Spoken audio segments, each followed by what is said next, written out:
it was a risk for me to tell that story because it's not something they were expecting to hear, and it's certainly not one that was conventional.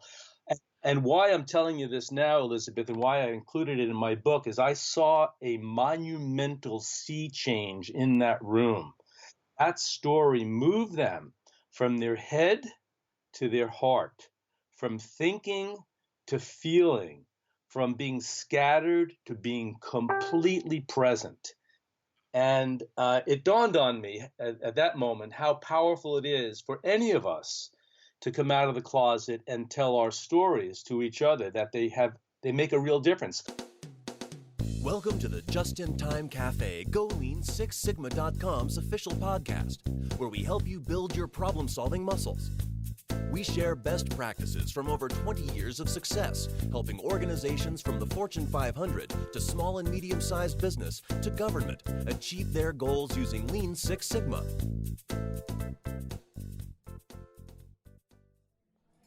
Well, hello, Elizabeth. How are you today? I am great, Tracy. How about you? I am doing wonderful. I'm ready for a coffee and a little chat with my bestie. Aw, so sweet. Well, I think it's full-on June. I'm going iced coffee. How about you? That sounds great. I'll meet you in the dining room. Meet you.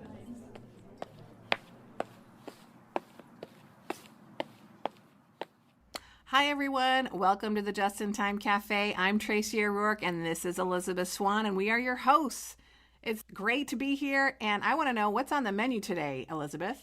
I'm glad you asked, Tracy. Coming up for an appetizer, we've discovered an app that lets you create a visual workspace. We'll talk about that. On today's bulletin board, we're going to honor a member of our quality history who passed away recently. And then we're going to move on to find out what happens when you let sailors out of the box. For Tools of the Trade, we're going to cover a book that demonstrates that stories are not just for bedtime anymore. And today's special request is from a learner who wants to know the best way to go about firing your boss. And then for today's special, we've got an interview with an innovation master who once asked, "What would Santa do?" I am so looking forward to this. Okay, up next then, it's the appetizer.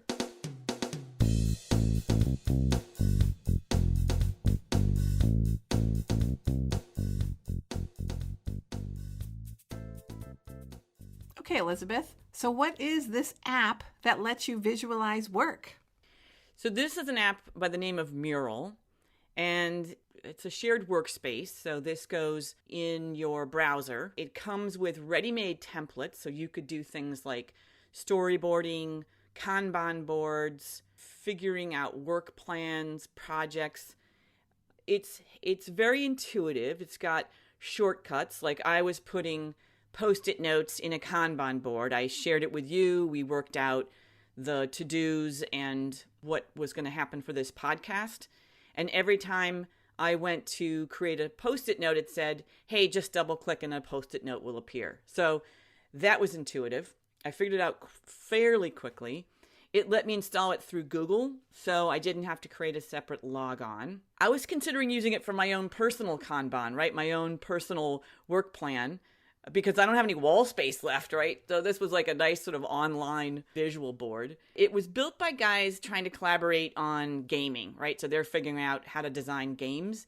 But that means, that means they're using lean, agile tools. So you've got those Kanban boards, you've got 5 ways. There's a lot of things in there that are for them, but can be adapted, like storyboarding that you could use for process mapping, things like that. So good collaboration whiteboard for remote teams. I think that's the big deal here is this is for remote teams. And that's just a fact of modern living, right? Teams are remote.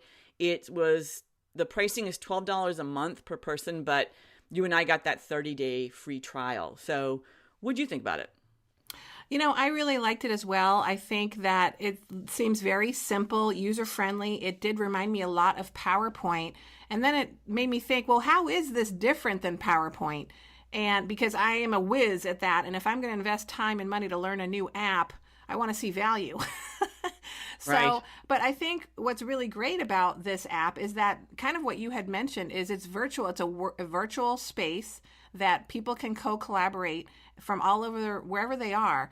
And PowerPoint doesn't necessarily do that. PowerPoint is really more, you have to use like GoToMeeting to do some collaboration, and you still have limitations on having to send the doc to somebody to make adjustments, if you will. So this really creates more tools for virtual teams to use to be more creative. So I really like that. And it just seems simple, and it's really easy on the eyes. You know, that's the other thing about apps is sometimes things seem complicated and not intuitive, and this was a very intuitive tool. So absolutely, I think this would be a great tool for teams to embrace, especially if they're using a lot of Google Docs, Google Sheets, because from our experience, Elizabeth, we know that PowerPoint doesn't work so great with Google Docs in terms of collaboration.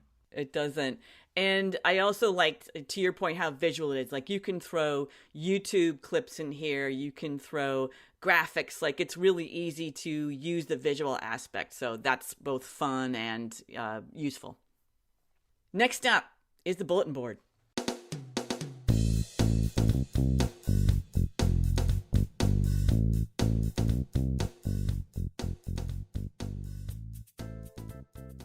So, Elizabeth, sounds like we've lost a lion in the quality legacy recently, didn't we? Yeah, we did, Tracy. Michael Harry passed away April 25th. So it'd be good to reflect on what he added to the Lean Six Sigma catalog of knowledge. And he's famous for his collaboration with Bill Smith. He was the Motorola engineer who came up with the method and title, Six Sigma, a way to count defects, a new way to count defects, and a new method. And Michael Harry worked with him. Michael Harry gave it up to him. People would often call Michael Harry the father of Six Sigma, and he'd say, no, Bill Smith was the father of Six Sigma. I was the godfather. So I kind of like that because there's a little bit of danger there too. So he was the godfather. He helped document the method, and he helped build Six Sigma training. This was before Lean was added in. And he made it accessible to Motorola employees. And then, of course, you and I know that spread to GE and other places that impacted our lives. And they worked on DMAIC, which was originally MAIC, right? Measure, analyze, improve, and control. And then define got added later when they realized, hey, we got to really be clear on what the heck the problem is that we're solving and who we're solving it for. But what I like is that he added belt levels, this whole martial arts piece that some people have an issue with, but what's helpful about it is it indicates the level of knowledge and ability. So people have learned more, they've passed exams, things like that. And that's just helpful for organizations trying to figure out where to slot people, how many people of what knowledge level they need.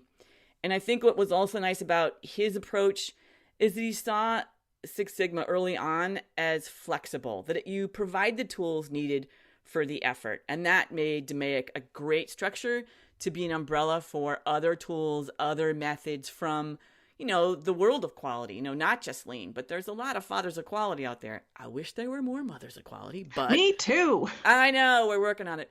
But anyway, we are indebted to him. So we wanted to just thank him. Yes, thank you, Michael Harry, for all of your contributions, for putting a path forward for many people in continuous improvement. We appreciate all of your contributions, and we're going to miss him. We are. We're going to miss him.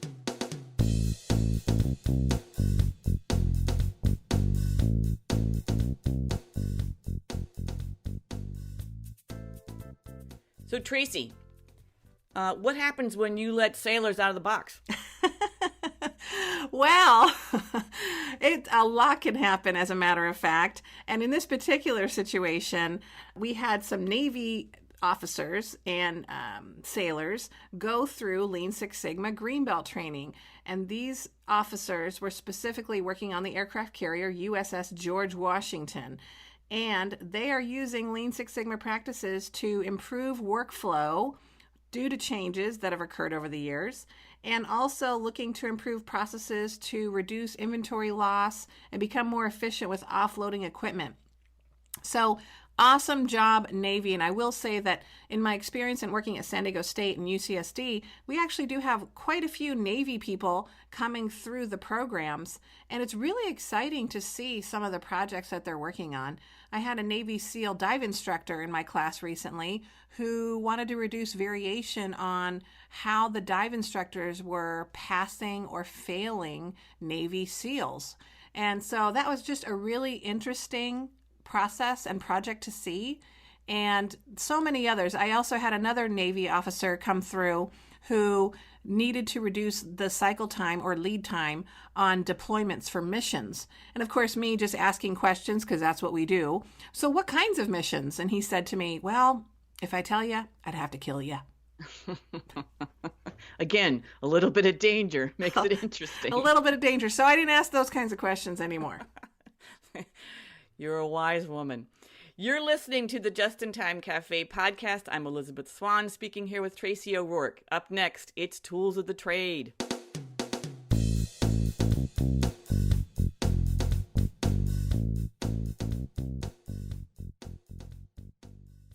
So what makes you think stories aren't just for bedtime anymore, Elizabeth? Well, it's because I read this month's book, which is called Storytelling at Work. And that's by Mitch Ditkoff. He's an author, public speaker, innovation consultant. And he realized through the writing of his book that stories play a huge role in his work and his life. And first off, I would say it's 265 pages, but I read it in 2 sittings, or lyings, since you know I do my reading at 3 a.m. Mm-hmm. Yes.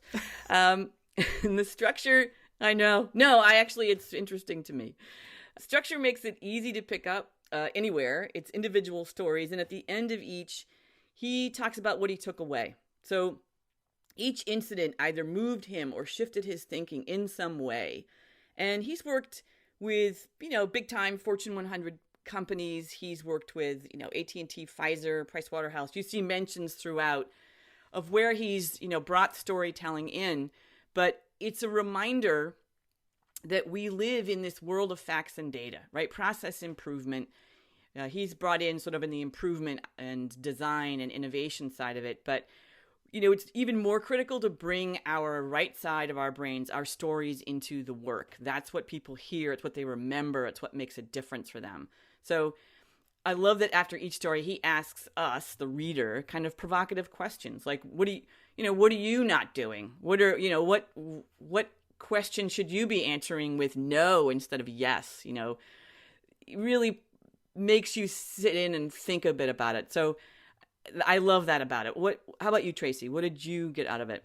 I really enjoyed the book immensely, and I loved his stories. I loved the format of his stories too. I think sometimes, well, for me anyways, I have lots of stories, but I don't have them written down, and I haven't fine-tuned them, and I haven't really thought through many of the stories that I have over my life, both personally and professionally. So what really struck me is he has roughly 38 stories in here that he shares. And I love the format of the so what and now what. He at the end of every story, he basically says, well, so what? That's my story, but so what? What does that mean? And he goes into what that meant for him and then what next. And that's when he had that provocative question, as you mentioned, Elizabeth. And they're great questions. And every time I read one of those questions, I had this surge of many stories that I probably could articulate to answer that question.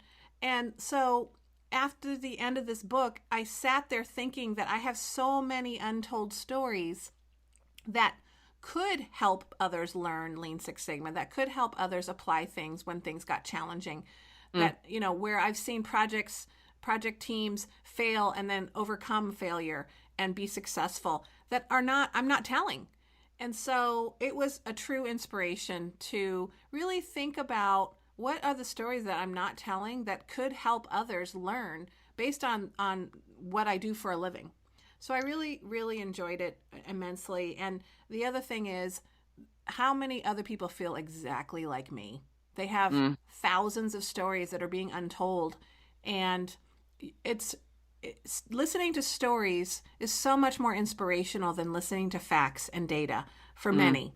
They say that is one way humans have communicated since the dawn of time, which is telling stories. And now in this age, it's almost forgotten a little bit because we're so focused on data and facts, and that this art is being lost even.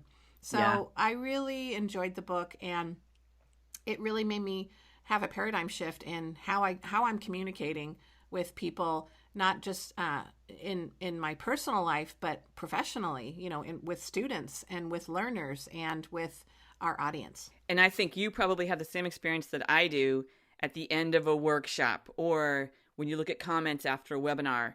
What you hear are people saying, I really like the stories. I really appreciate the examples, which are mini stories. So we're getting that feedback all the time. We do, yes. And you're absolutely right. So there's just proof that, yes, this is a wonderful way to communicate and for people to understand and learn.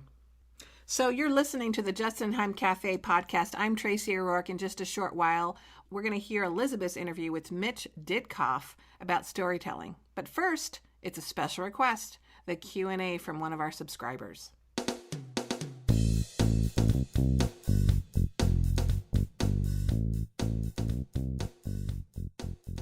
Tracy, here's a question from one of our subscribers.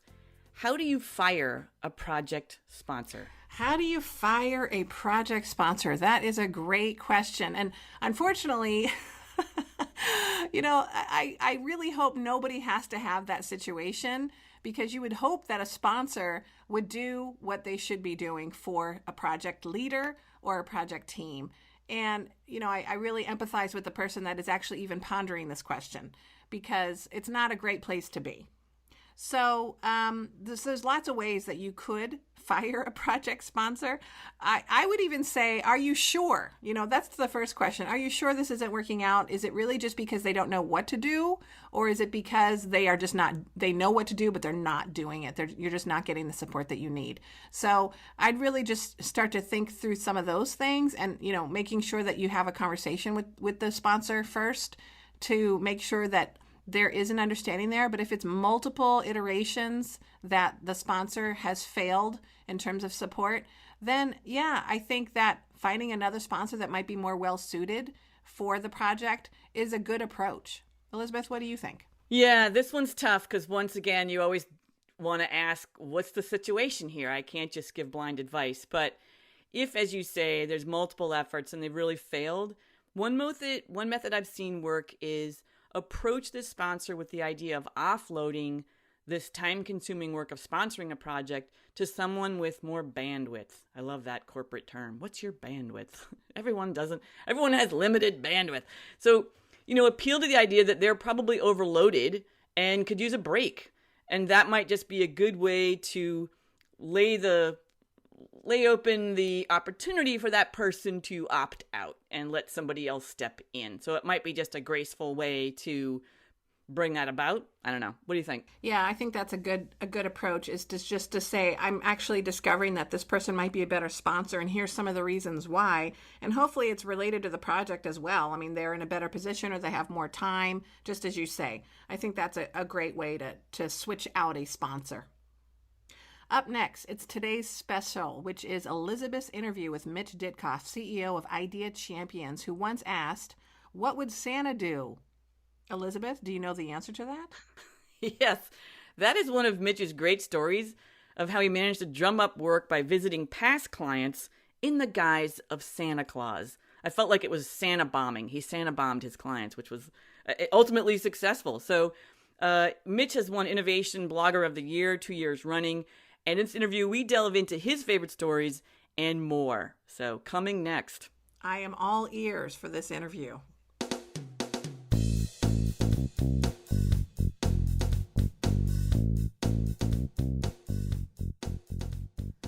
Welcome, everybody, to today's special. Today, I am speaking with Mitch Ditkoff. Mitch is co-founder and president of Idea Champions, an innovation consulting and training company that was founded in 1987. He is the author of 2 award-winning books, Awake at the Wheel and Storytelling at Work. He's creator of Conducting Genius, one of the few brainstorm facilitation trainings in the world. Innovation Blogger of the Year, 2 years running. He's co-founder of Face the Music, the first interactive corporate blues band. Creator of Free the Genie, a deck of innovative sparking cards. Creator of Wisdom Circles, small group storytelling sessions. He lives half the year in Woodstock, New York, and half the year in San Miguel de Allende, Mexico. And I like this. He has asked more than 10,000 people where and when they get their best ideas. So, in the interest of total transparency, I have to say that I worked for Mitch at Idea Champions for about a year, about 2 decades ago. And recently, I was searching for some good creativity quotes, and I found what seemed like the best collection I'd ever seen. And when I looked to see what website I'd stumbled on, it was Idea Champions. So I saw that Mitch had written a book about storytelling at work. I bought it immediately, and here we are.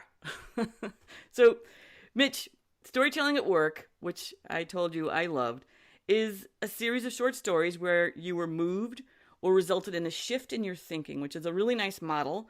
You can pick that book up anywhere, and it's and happen upon a teaching moment. Do you have a favorite of those stories, or is there a new one that took place after the book came out that you wish you had included or been able to? Great question. I do have some favorites in the book, and I'm in the process of writing the follow-up book. So another wave of stories are being written and articulated. In that book, depends on my mood, but one that really stands out was the story of the Afghani cab driver and the $250 million salty snack food. Is this a time to tell it, or should I? Yeah. No, go ahead so our listeners can hear.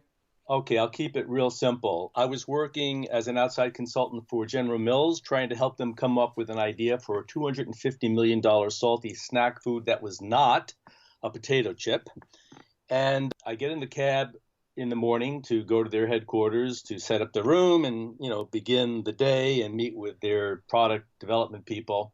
On the ride over, I noticed that my cab driver has a very long name on the dashboard with a lot of consonants and no syllables. It dawned on me that he was probably from another country, so I casually asked him where he was from, and he paused, and then he said Afghanistan. That was a time when we were deeply immersed in the Afghanistan war, and I had a moment in the back seat where it was like, oh my God, I've got a cab driver who probably hates Americans. And I'm a businessman riding in the back seat, being taken, to a fancy headquarters. This is not going to go well. And I had to choose whether to continue talking with him or just kind of invert and look at my notes. And I decided to engage him. And I asked him a very simple question. How is it that he came to live in America? And he told me the story of how he was walking in the mountains with his daughter. She was 10. She stepped on a landmine. And there was a big explosion. There was obviously a big injury. And he ripped his shirt off. He tied it around her bleeding leg as a tourniquet, went looking for medical help. There was no medical help because everybody had bailed out of the area. It was such a bombed out area. And he spent basically 3 days wandering the countryside, being taken care of by villagers, tending to her slipping in and out of consciousness. Finally, he stumbles across an outpost of Mayo Clinic nurses who take her in, save her life, fly her to Minnesota, to the clinic there, where they then fly him and his wife the following day to be with his daughter for the surgery. She spends a year in rehabilitation. She's fitted for a prosthetic leg, et cetera, et cetera. He decides to stay in America. And at that moment, we arrive at the headquarters of General Mills. And I am in an altered state listening to this man's story. He's totally taken me out of my normal mindset as I prep for a brainstorming session. And I had been transported to another world with this man, and we bonded big time as he really revealed everything about that moment in great detail. I get out of the car to pay him. We hug. We bow to each other. I go into the building with its marble desk and its tiled floors and its fancy decor, and go up to the room where I'm going to lead the session. And I have to decide: am I going to tell this story to everyone to begin the day, or do I just dismiss it as a curious, surreal beginning of my day, but it has no effect on anyone else? So that was my moment of truth. Like, do I stuff it or do I change gears and tell the story of how I got to this room this morning? And I decided to go for it. I told the story. The room was filled with, a bunch of millennials, hyper caffeinated, texting, distracted people. And it was a risk for me to tell that story because it's not something they were expecting to hear, and it's certainly not one that was conventional. Yeah. And why I'm telling you this now, Elizabeth, and why I included it in my book is I saw a monumental sea change in that room.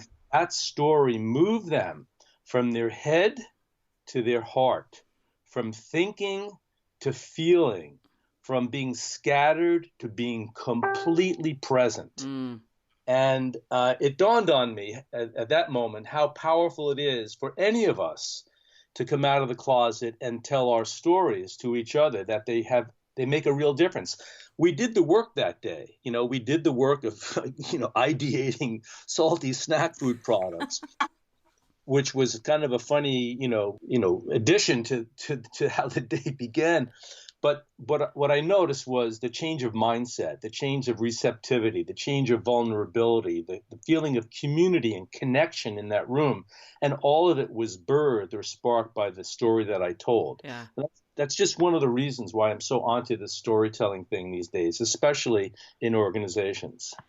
So that's huge. And for someone that also works in front of groups, that shift you just talked about is huge, and that we all are dealing with very distracted, inattentive people based on the way people live now. It has nothing to do with us personally, and I know you know that too. So that is a great teach point for me too, just feeling like, what is that story? How do we bring presence into the room? Because without it, even if it's just salty snack foods, you can't get to the real work. And Exactly. I like that a lot. That was great. Another thing that struck me reading your stories was something you call tacit knowledge, that companies have a treasure trove of information that is constantly walking out the door when employees leave. So can you say more about how storytelling can help stem that tide of knowledge loss? Absolutely. I'll begin with the phrase tacit knowledge, which is really a meme for the most difficult to communicate essence of what a person knows. Call it wisdom, even beyond knowledge. And that is something that years ago, when people worked with a master tradesman, let's say, in a guild, and they wanted to learn the craft of being a jeweler or a silversmith or a carpenter or a builder of any kind, you work side by side with that master tradesman and learned by a kind of osmosis process. You weren't given a YouTube video to watch. You weren't given an instruction manual. Often you weren't even told what to do. It's like just work alongside the master and get it in your bones, in your cells, in a way that communicates some great level of skill and ability that is not easily communicatable in language, or certainly in the classic ways in which training happens these days in the world. So tacit knowledge often goes out the door. When people leave an organization, they've been there for years, they take with them all of this buried wisdom of how things get done, how things work, the hard to communicate essence of that organization, the culture, the real mastery and mystery of making miracles. Stories, although they are codified, and one thing about tacit knowledge is that it's not codifiable. So you can't turn it into a book per se or a manual. But stories, at least in the oral tradition, have a way of delivering essence, have a way of delivering a deeply held knowing or knowledge that is not easily communicated, but the story becomes the conveyor of that wisdom or that knowledge. So while technically speaking, storytelling is not tacit knowledge, because tacit knowledge cannot be put into words. If you're going to put something into words, I do believe, based on the last 25 years of working with organizations, that the form in which the words take a story is the most powerful way to transfer knowledge. And do you work with groups to try to get at those essential stories? I do. And that's the hokey pokey. um, because at the higher octave of what I'm onto, you might call it eternal wisdom. And there are very few companies who are calling me saying, "Oh, I heard you were the eternal wisdom guy." Uh, usually it's like, "Oh, you're the creative thinking guy, or you're the innovation guy." Okay, I can start there. But when it's time to deliver results and how you get people out of their mind and out of their habits and out of their routines and into a space of fresh thinking, that's where the stories come in. And I try to find ways to weave the storytelling into sessions I do, even if the session is not called a storytelling session, and they're often not. Yeah. It might be called applied innovation or culture of innovation or breakthrough thinking. That's fine. That's the what, but the how, where the real bang for the buck often is, above and beyond the techniques that I teach and the facilitation skills that I have, is in the telling of the story and then the unpacking or the deconstructing of the story so that the listeners get the essence of what's hiding in the story and then apply it to their own life. Mm. Mm. I know people in the knowledge management field, and I feel like this is a little more of the magic dust, right? That is not part of creating a manual, trying to just log information straight, because the stories are so much more compelling. So you're onto something here. I think this is great. And I feel like it really could help that whole field. But we'll come back to that. You have a lot of great quotes, as I initially discovered, having rediscovered you through quotes. You talk about listening, and you observe what you call conversational endurance, right? And this, which is such an apt phrase. And I have another colleague who called it, his phrase was, the opposite of talking isn't listening, it's waiting to talk. Isn't that great? So this is all too true. So one of your stories that also shifted my thinking, which is to treat stories like fine pieces of music, which is such a great way of framing it, that we should listen to them over and over. Can you say more about that? Absolutely. Well, this goes way back to my father, who was a great storyteller, and it's really how he communicated what he knew to me. But as an adolescent, or even as a young adult, I would often respond to his telling of a story with the eye roll, and the, "Dad, you've told me that story 20 times. Here we go again." It's like, enough already with the story. But it took until my early 50s to wise up and realize that there was something in his stories that were amazingly deep and amazingly memorable and amazingly meaningful if I could just pull away from that father-son kind of reactive mode and really get the fact that in those stories were nuggets, buried gold, pieces of wisdom that were communicated via story, that I would have a treasure trove of insight and wisdom to get. So at that point, once I finally understood that, I began to listen to his stories in the same way that I listen to Mozart or Beethoven. You don't just listen to Beethoven's Ninth once, or a sonata once, or a favorite Beatles song once. It's like, oh, I already heard yesterday. I've already heard Sgt. Pepper's. Please get over it. Yeah. Those songs, or Neil Young's, Harvest Moon, you could listen to them forever, because every time you hear them, it puts you in a kind of a mood or a mindset. It shifts you. You feel something. It reminds you of something. And that's what stories can do, especially when stories are told well. Mm. That helped me in...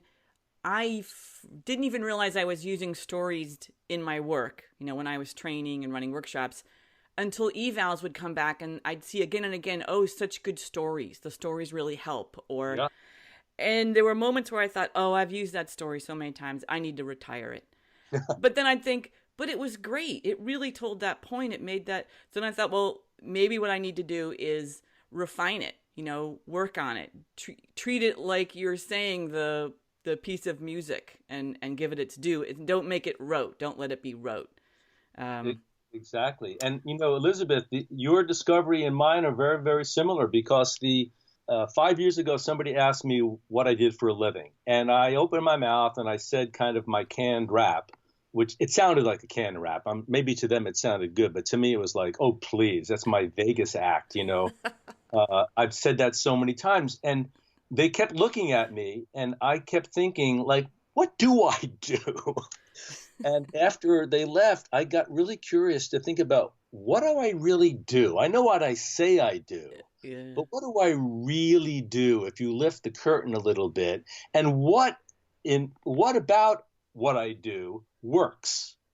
And I started to kind of pull it apart, almost like the periodic table of elements. Think about all the pieces of the pie when I lead a workshop or run a training or do a keynote. What actually is that composed of that gets people into a space where they go, that was great. Everyone should go through this.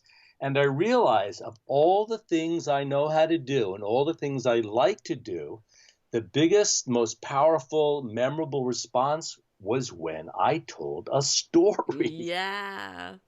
Oh my God. And it was like, you know, like the white arrow in the FedEx logo. Which I just found based on you. Isn't that great? Yes.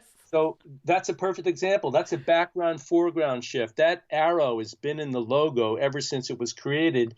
Most people never see it. It's the white space. It's the negative space. Their mind goes to what's obvious, the colors, the shapes, and so forth. They miss the arrow, which was built in by the designer to represent forward movement, because that's what FedEx does. Yeah. And in our communications, certainly yours, you just acknowledged that, and mine as well, that hidden arrow, one way of defining that hidden arrow can be the stories that we tell to make the point or reinforce the message or to set things up. And many years later, Elizabeth, when people seek you out or they find you, they may say, oh, I remember the story you told about the cover. Yeah. But they don't say, I remember your PowerPoint show, or, you know, I remember your handouts or whatever. Right. Sadly, no. Yeah, there's a phrase you actually use for yourself that I think is very apt. You called yourself an innovation provocateur, and I think that sums you up, Mitch. So, well, tell me what's next for you? What are your latest interests? Well, my latest interest is this topic and finding a way to get this power of storytelling out into the world. And I'm certainly not the only one doing it. There's a long history going all the way back to the Stone Age. And there are some really great people that are onto this topic. I'm adding my flavor to it.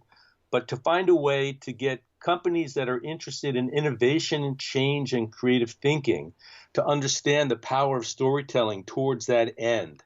So I'm looking for ways to translate what I know into ways that clients or companies see the value and are willing to devote some time and some money to make it real. So that's one thing. And the second thing, the flip side of the coin, because that's the group thing, that's the organizational thing.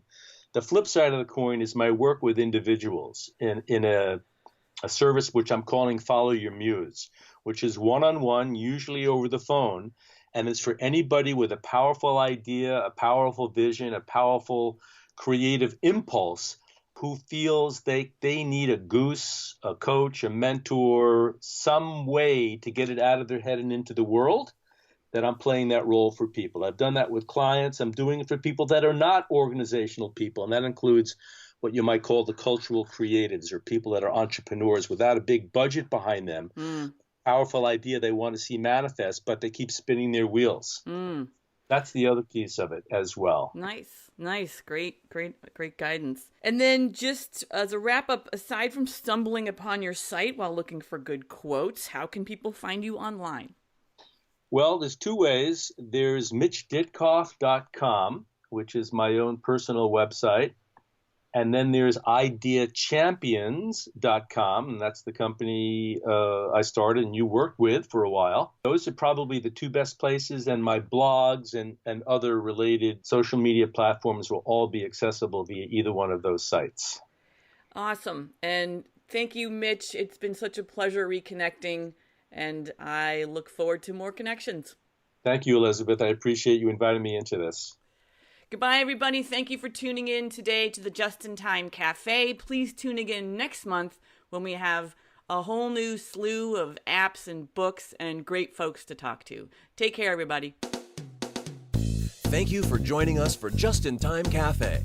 Visit golean6sigma.com/podcast to share your feedback or listen to more podcasts. Also, please subscribe to Just in Time Cafe on iTunes.